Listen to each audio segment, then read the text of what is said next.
여러분, 산상설교라는 것은 한자어 그대로 예수님께서 산상에서, 산 위에서 전하신 말씀을 일컫는 표현입니다.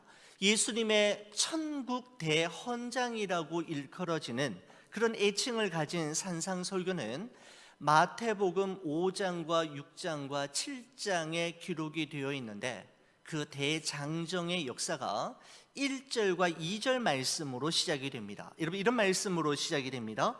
예수께서 무리를 보시고 산에 올라가 앉으시니 제자들이 나온지라 입을 열어 가르쳐 이르시되 라는 말씀으로 5장이 시작이 됩니다. 여러분, 이 구절을 보시면, 이 두 구절을 보시면 예수님께서 누구에게 하신 설교인지, 그리고 누구를 대상으로 가르치신 산상수훈인지를 우리가 알 수가 있습니다. 예수님과 함께 두 부류의 사람이 소개되고 있는 것을 볼 수가 있는데, 바로 무리와 제자들입니다.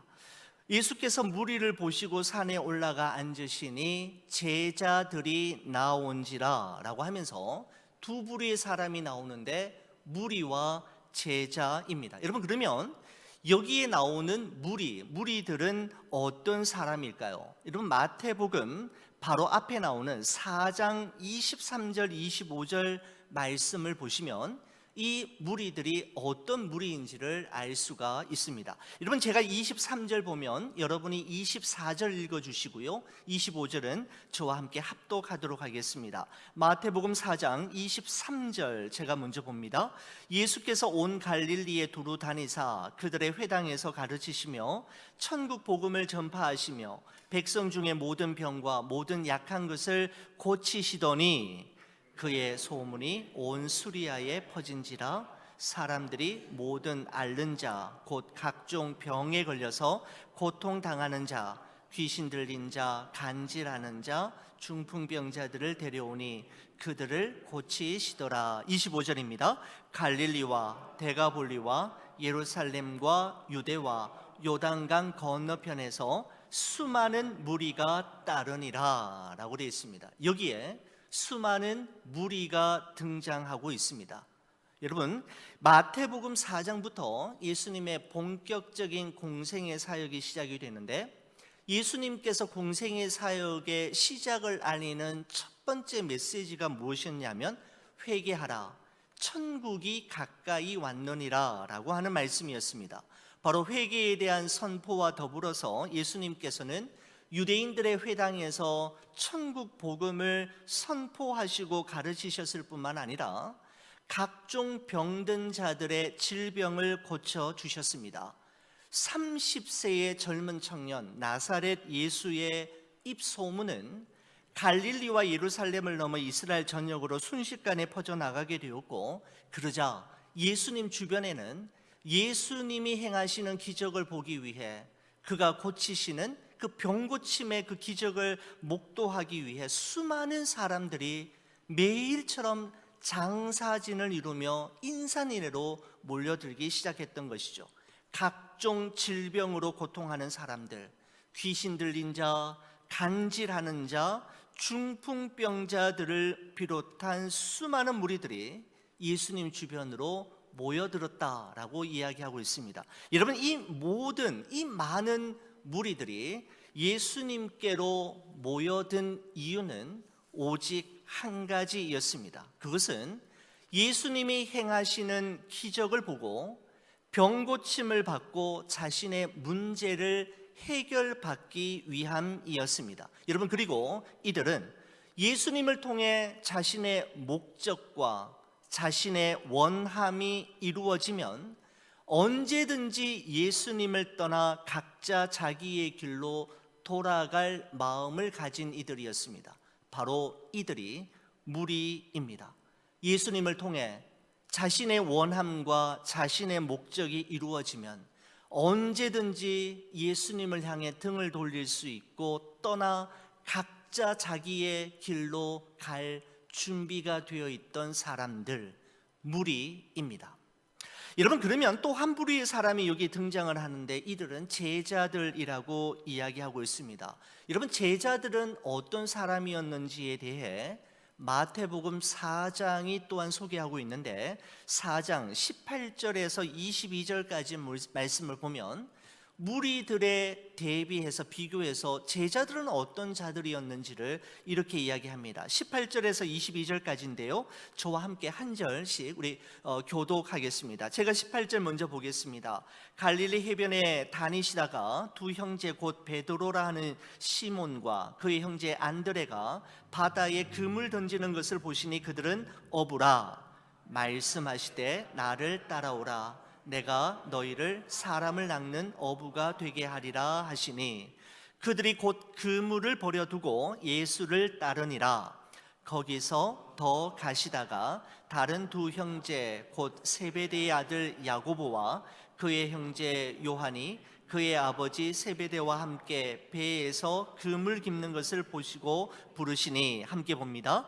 그들이 곧 배와 아버지를 버려두고 예수를 따르니라. 아멘. 그렇습니다. 제자들은 어떤 사람입니까? 바로 이 다섯 절의 말씀을 통해 제자들이 어떤 이들인지를 이 마태는 우리에게 소개하고 있는데, 제자들이란 나를 따라오라, 내가 너희로 하여금 사람을 낚는 어부가 되게 하리라 라고 하는 예수님의 부르심과 초청에 반응하고 순종했던 이들이 바로 제자들이었음을 이야기합니다. 배와 그물 그리고 아버지를 버려두고 예수님을 따랐다라고 하는 표현이 나옵니다. 여러분, 이 말은 예수님을 따르기 위해서는 그들의 모든 재산을 처분하고 모든 인간관계, 그러니까 심지어는 가족과의 관계도 단절해야만 예수님을 따를 수 있고 제자가 될 수 있다는 것을 의미하는 표현은 아닙니다. 여러분, 배와 그물 그리고 아버지를 버려두고 예수님을 떠났다라고 하는 이 말씀은 예수님을 따르기로 결정하는 순간 그들의 삶 속에 새로운 삶의 질서와 새로운 삶의 우선순위가 생겼다라는 것을 의미하는 것입니다. 배도 버려두고 그물도 버려두고 아버지 처자식 다 버려두고 예수님을 따르고 그 신앙의 길을 걸어가는 것이 제자의 길이 아니라, 버리고 떠났다라는 것은 예수님을 따르기로 결정하는 순간 그들의 삶에 새로운 질서와 원칙, 삶의 우선순위가 생겨나게 되었고 그 새로운 원리와 원칙을 따라 살아가는 삶을 살게 되었다라는 것을 의미합니다. 지금까지 그들의 인생을 의미 있게 만드는 것은 배와 그물이었고, 그들을 행복하게 만들고 만족스럽게 만드는 것은 인간관계이었지만, 이제부터는 예수님을 따라가고 알아가고 닮아가는 것을 그들의 최우선순위요, 그들의 생존의 이유와 목적으로 바뀌게 되었고 새롭게 그것을 위해 살게 되었음을 이야기하는 것입니다.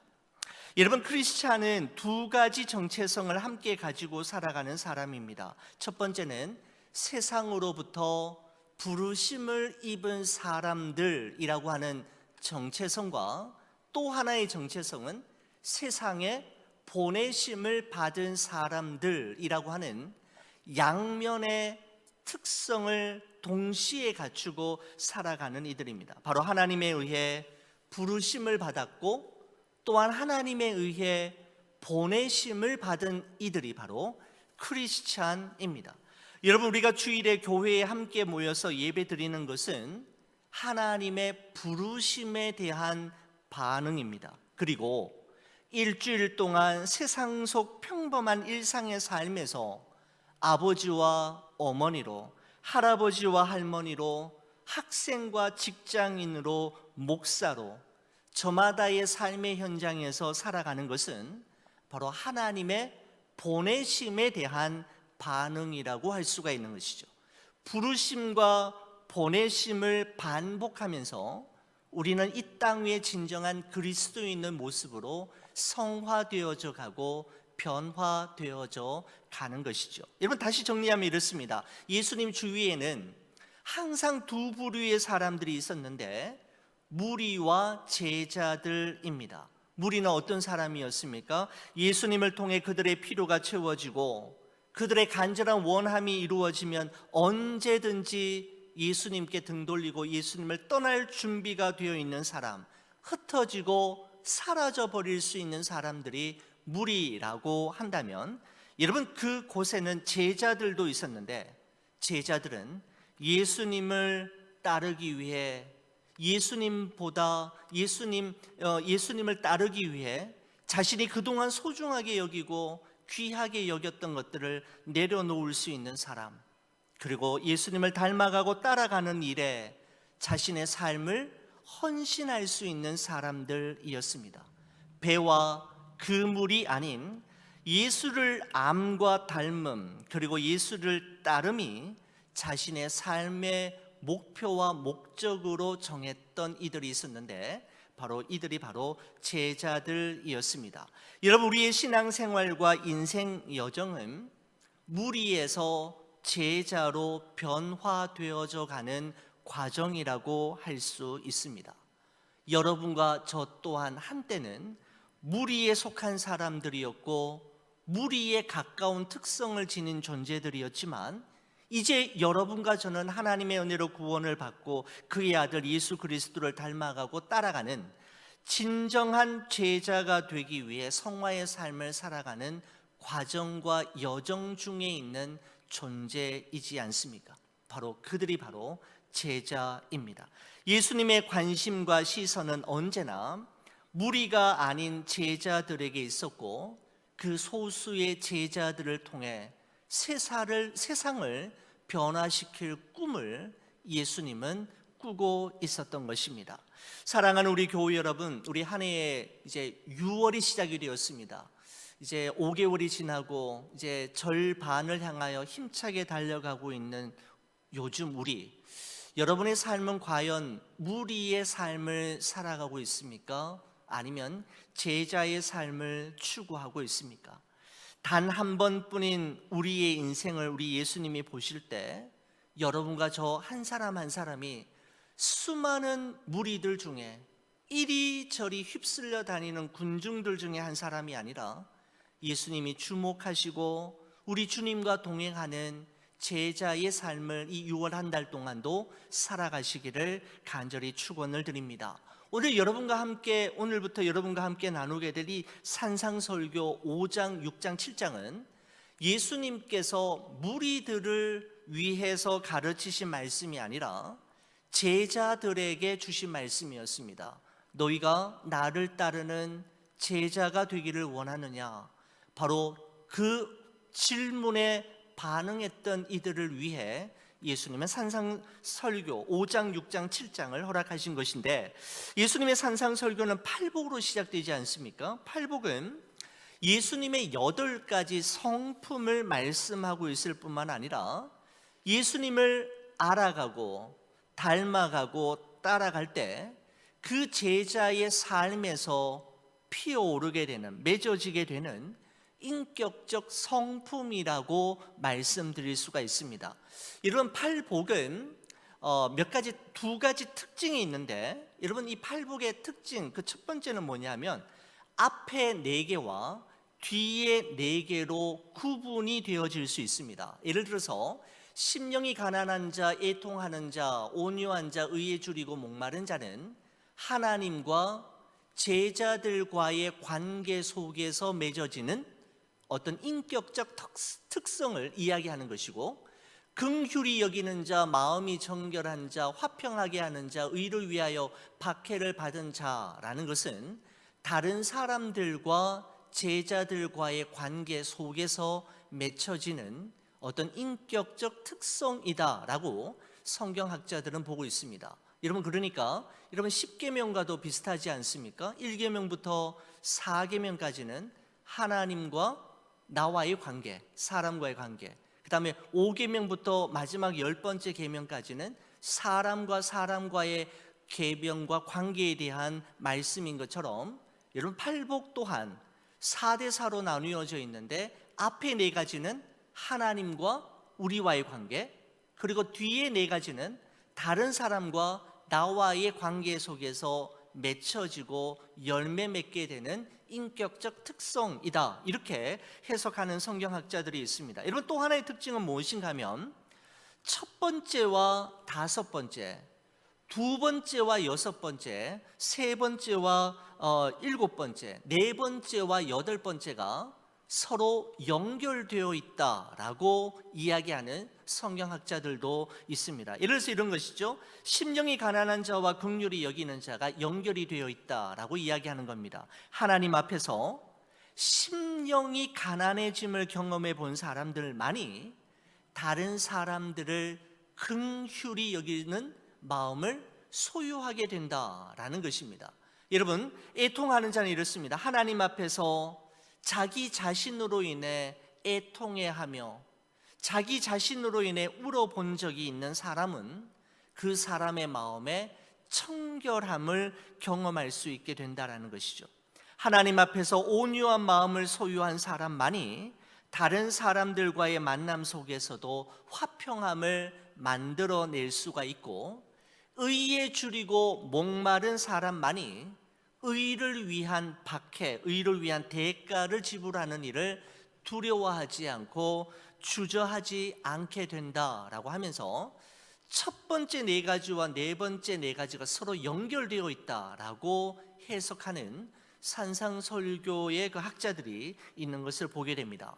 여러분, 이와 같은 내용을 가지고 오늘은 여러분과 함께 심령이 가난한 자에 대해서 배우게 되겠고, 매주 수요일마다 애통하는 자, 온유한 자 해서 7장까지, 5장, 6장, 7장까지를 꼼꼼하게 살펴보면서 예수님의 산상설교에 스며들어 있는 우리 좋은 비전 교회를 향한 주님의 마음을 우리가 알아가고 배워가려고 합니다. 여러분, 첫 번째 복이 무엇입니까?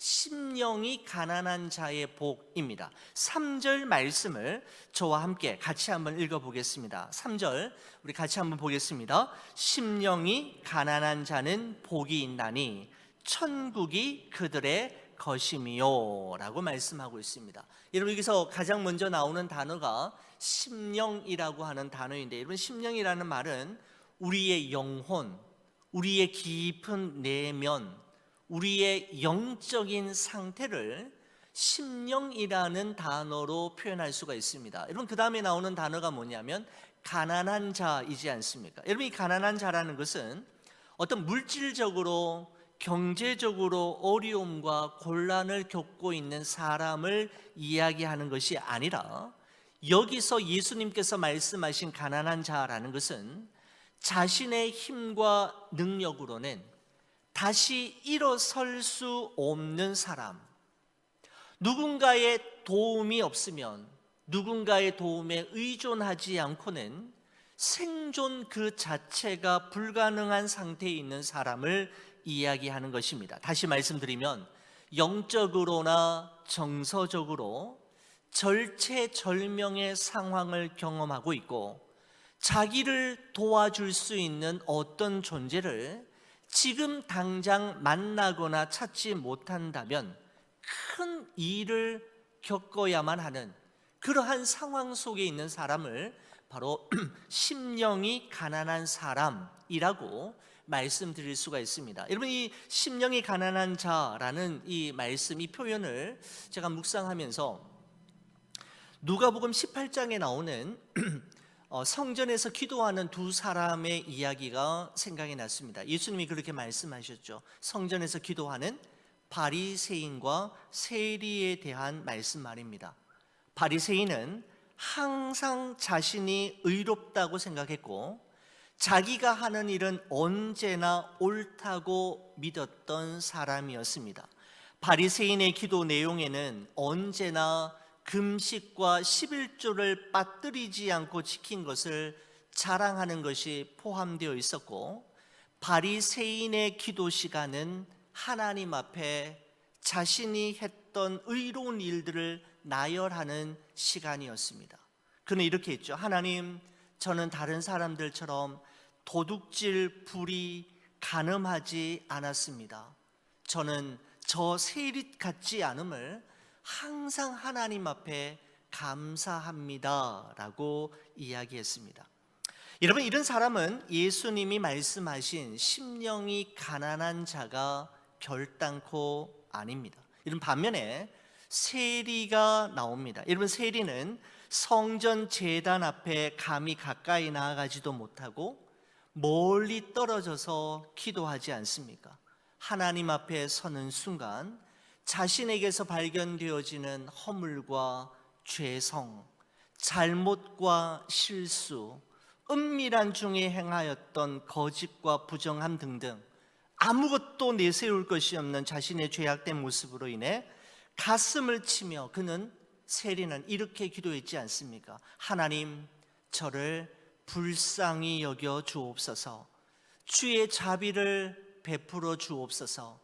저는 죄인입니다 라는 기도 이외에는 다른 어떤 기도도 하나님 앞에 올려드릴 수 없었던 것입니다. God, have mercy on me.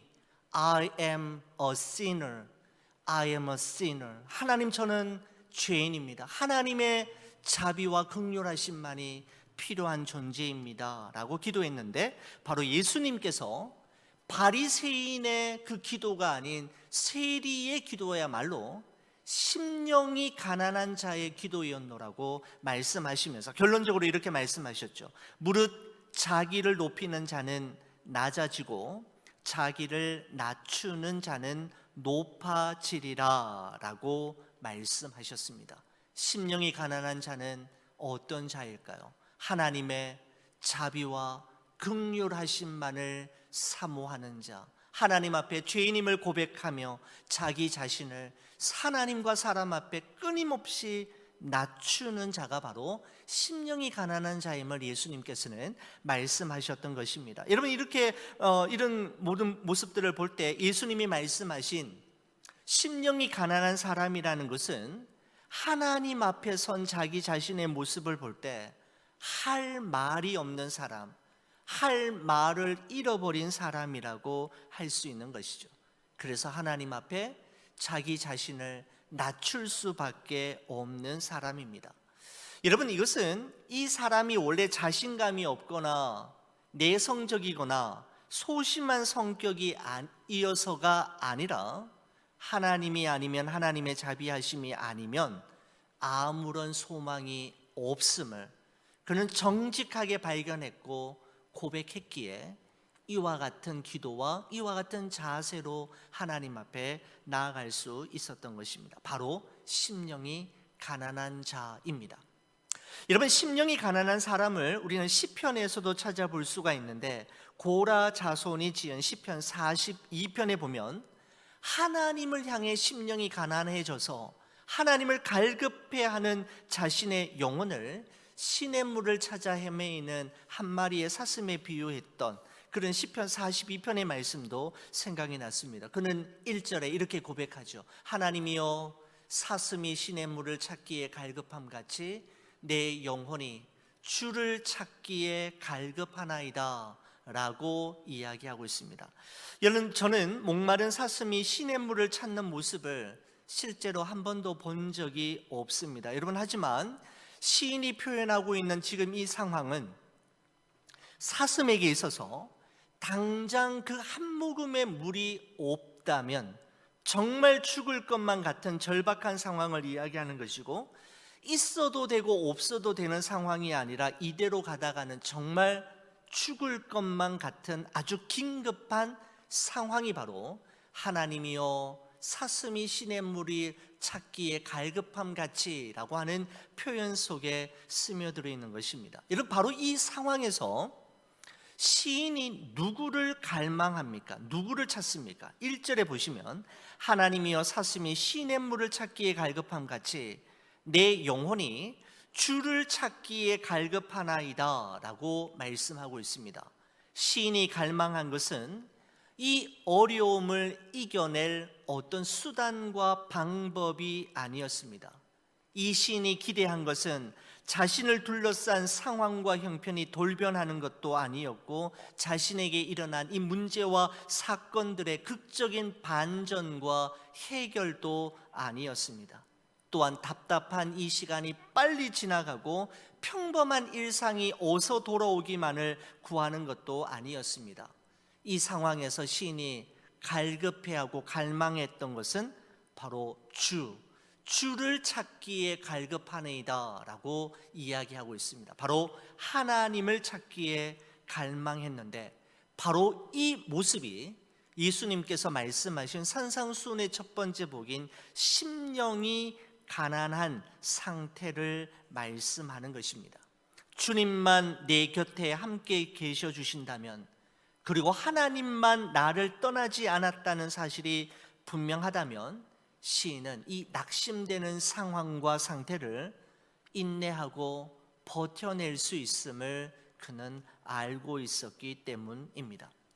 그렇습니다. 모든 인간은 물 없이 살 수 없는 사슴처럼 하나님 없이는 한순간도 살아갈 수 없는 존재입니다. 바로 이 사실을 늘 명심하고 하나님을 갈급하게 찾는 이가 누구냐면 바로 심령이 가난한 자라는 것이죠. 여러분, 저는 이 말씀을 묵상하면서 여러분 8가지 팔복, 8가지 복이 나오는데, 여러분 왜 하필이면 심령이 가난한 자가 복이 있다라고 하는 이 말씀이 팔복 8가지 중에서 첫 번째 복으로 사용되고 있는 걸까요? 여러분, 이런 질문을 가졌는데, 제가 보았던 책에 이 복이 가장 먼저 나오는 것은, 이 복은 나머지 7가지 복을 담는 그릇과도 같은 복이기 때문이다 라고 이야기했습니다. 하나님께서 우리에게 주시는 복을 받기 위해서는 무엇보다 우리의 심령이 하나님 앞에서 비워져 있어야 함을, 가난해져 있어야 하나님의 복을 받기에 준비된 그릇이 될 수 있음을 이야기한다라는 것이죠. 여러분, 그래서 하나님의 채워주심과 공급하심을 경험하기 위해 우리에게 가장 먼저 필요한 것은 가난한 심령, 비워진 심령임을 예수님께서는 우리에게 말씀해 주고 있는 것입니다. 우리가 끊임없이 비우면 비울수록, 가난해지면 가난해질수록, 낮아지면 낮아질수록 하나님의 은혜와 복은 더욱더 풍성해지고 구체화될 것임을 말씀하고 있는 것입니다.